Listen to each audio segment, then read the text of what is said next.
Hello everyone, আসসালামু আলাইকুম। Welcome to Swarnali kitchen. Swarnali kitchen মানে তোমরা জানো সহজ রেসিপি। আজকেও তোমাদের সাথে শেয়ার করতে চলেছি অনেক সহজভাবে ম্যাঙ্গো মিল্ক পুডিং। আর এটা খেতে এত মজার হয়ে থাকে যে তোমরা বাসায় ট্রাই না করলে বুঝতেই পারবে না। আর এটা ছোট থেকে বড় সবাই খুব পছন্দ করে থাকবে। আমার বাচ্চারা তো এটা অসম্ভব পছন্দ করে থাকে।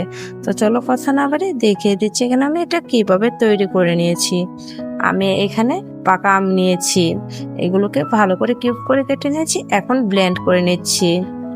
আমি ভালো করে ব্লেন্ড করে নিয়েছি। এখানে কোনো প্রকার কিন্তু আমি পানি ইউজ করিনি, আর কোনো প্রকার দানা থাকে যাবে না, একদম মিহি করে ব্লেন্ড করে নিতে হবে। এখন আমি এটা দিয়ে পুডিং তৈরি করে নেব। এর জন্য আমি এখানে নিয়ে নিলাম একটা প্যান, এর মধ্যে দিয়ে আমি এটাকে জাল করে নেব। এর জন্য আমি এখানে সম্পূর্ণ আমের পিউরিগুলো দিয়ে দিলাম। তারপর দিয়ে দিচ্ছি এখানে মেজারমেন্ট কাপের 1 কাপ পরিমাণের পানি। আমার কিন্তু আমের পিউরিটাও 1 কাপ পরিমাণের ছিল। টোটাল এখানে আমি 2 কাপ পরিমাণে দিয়ে দিয়েছি। পানি 1 কাপ, আম 1 কাপ। এখন পানির সাথে ভালো করে আমটাকে মিশিয়ে নিয়েছি। তারপর দিয়ে দেবো এখানে চিনি দিচ্ছি 1/3 কাপ। তারপর চিনিটাকেও ভালো করে মিশিয়ে নিচ্ছি। মিশানো হয়ে গেলে এরপরে দিয়ে দিতে হবে এখানে আগার আগার পাউডার। আমি 1 চা চামচ আগার আগার পাউডার দিয়ে দিয়েছি। এগুলো কিন্তু আমি সম্পূর্ণ মেজারমেন্ট কাপ অনুযায়ী কিন্তু দিয়ে দিচ্ছি। তোমরাও সেম এরকম মেজারমেন্ট কাপের অনুযায়ী দিয়ে দিবে, তাহলে পারফেক্ট রেজাল্টটা পেয়ে যাবে। এরপর আমি চুলাটা অন করে দিয়েছি। এখন এটাকে ভালো করে জাল করে নেব। এটাকে ঘন করে জাল করার কোনো প্রয়োজনে জাস্ট একটা বলক তুলে নিলেই হবে। আমার এটা হয়ে গেছে। এখন আমি একটা এখানে বক্স নিয়ে নিয়েছি। গরম থাকা অবস্থায় সম্পূর্ণ টুক ঢেলে দিচ্ছি। এখানে কিন্তু ঠান্ডা করে ঢালা যাবে না, গরম থাকা অবস্থায় সরাসরি ঢেলে দিতে হবে। তারপর এটাকে পুরোপুরি ঠান্ডা করে নিচ্ছি ততক্ষণ পর্যন্ত এটা না পুরোপুরি জমে গেছে। এই তো আমার এটা জমে গেছে। এখন আমি ছুরির সাহায্যে এগুলোকে কিউব কিউব করে কেটে নেব।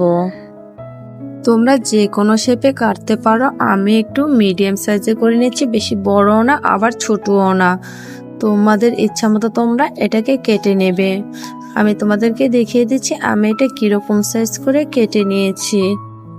এই যে আমি এরকম করে কেটে নিয়েছি।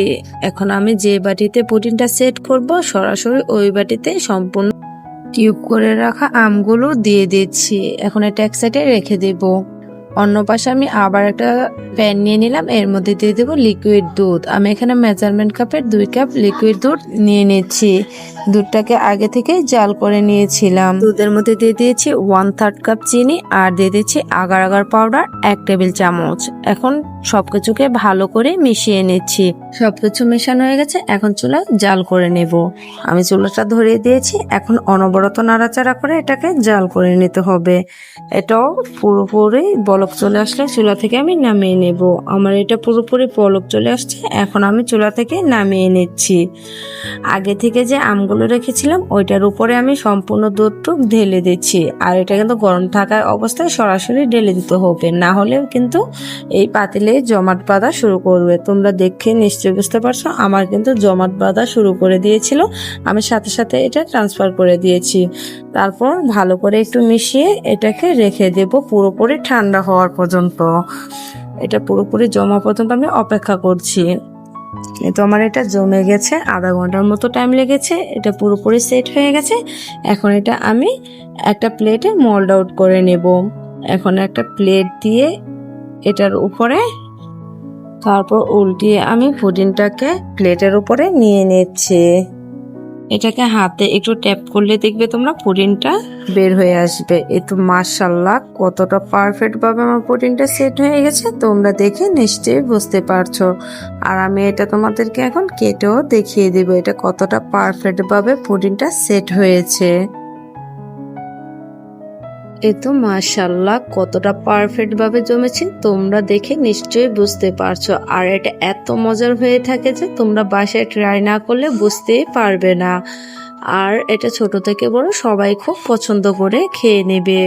আর আপনাদের কাছে একটাই রিকোয়েস্ট থাকবে যে আম ফুরিয়ে যাওয়ার আগে অবশ্যই তোমরা এই ম্যাঙ্গো মিল্ক পুডিংটা বাসায় ট্রাই করে দেখবে, এটা কত মজার হয়ে থাকে।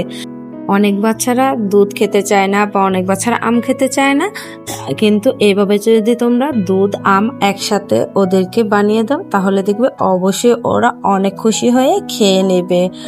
আর এটা কতটা সুন্দর হয়েছে তোমরা তো দেখেই বুঝতে পারছো। তোমরা যখন সম্পূর্ণ আমার মেজারমেন্টগুলো অনুযায়ী তোমরা তৈরি করে নেবে তাহলে দেখবে তোমরা এরকম পারফেক্ট পুডিং তৈরি করে নিতে পারবে। তো আজকে এই পর্যন্তই, আসসালামু আলাইকুম।